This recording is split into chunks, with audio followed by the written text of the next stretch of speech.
Hi viewers, this is dry fruit milk. There are 5 dry fruits in it and kajur, and you can make this milk for cough and cold and have it in winters. Your cough and cold will heal it.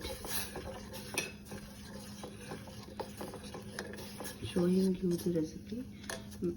Dry fruits you are having at home, whatever dry fruits you are having, just crush it, boil it, and add khajur in it, and take it that sleeping time at night, and your cough will be healed in winters, and your cold will be healed.